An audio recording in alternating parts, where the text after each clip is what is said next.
Hey, good day to you. This is Todd. I am a regular dude walking in the Word.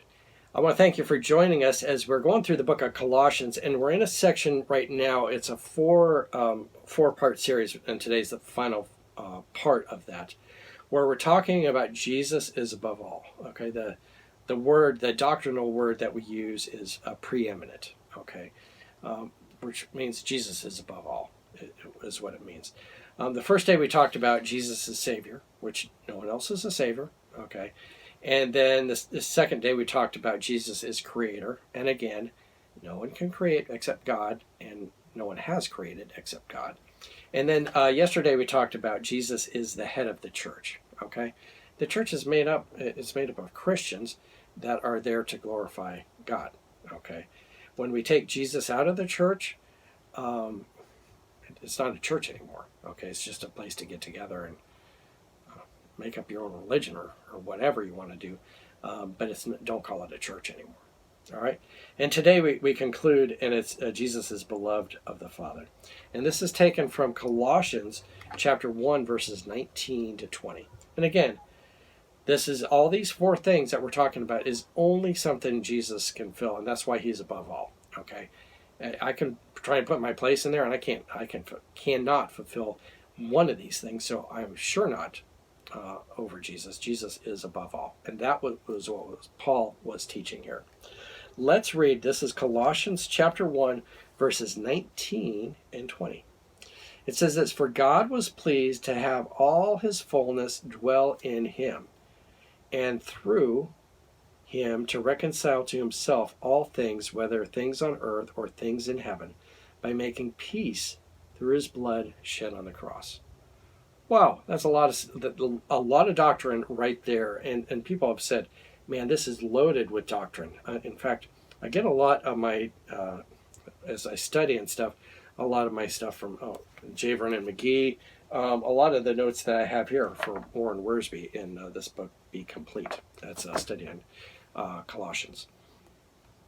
But let's go back here, verse 19, where it says, "For God was pleased to have all his fullness dwell in him." Okay, we're really talking about the Trinity, and the Trinity is not a term that that is written in the Bible. It never says the Trinity, but it's implied. Okay, even though the word Trinity is not there, it's implied.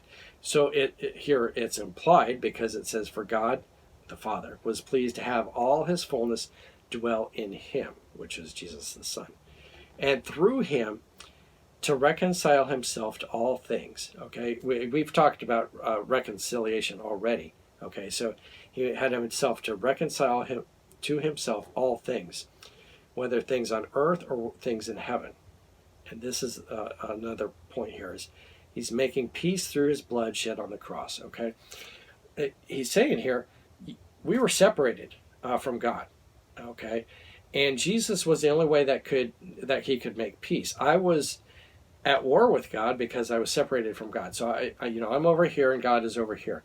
We were divided by that chasm of sin. Okay, and Jesus was the one that took away that sin so that I could be reconciled to God, and I had peace with God. Okay, otherwise I'm at war with God. But now I'm at peace with God, and that only happens through Jesus. Okay, and so again, only Jesus can do this. I can pray to other false gods, and they're not going to bring me peace with God, because they can't take away my sin. Okay, they've never died for my sin. They didn't shed their blood for my sin. Only Jesus has done that. And so that's the fourth thing here that we're talking about, is Jesus is beloved of the Father because he's brought reconciliation to his creation. We are his creation, his people. And so he's brought peace with us. Okay, so hopefully that makes sense with everything here. So let me conclude by going over these four things why Jesus is preeminent, or why Jesus is above all. The first one is Jesus is Savior. Okay, there's no other Savior except for Jesus. The second thing is Jesus is the Creator. There's nobody that is created except Jesus. And Jesus is head of the church. Okay, and the church was started with Jesus. Okay, and for Jesus. And then the last thing is Jesus is beloved of the Father. All right. So those are the four things, and that's why Jesus is above all. And that's, if you were going through Colossians, and that was kind of a theme that Paul was writing. So we conclude this series with those four things today. Hey, I want to thank you for watching and sticking with me as we go through this. Lord's blessing. I will see you tomorrow.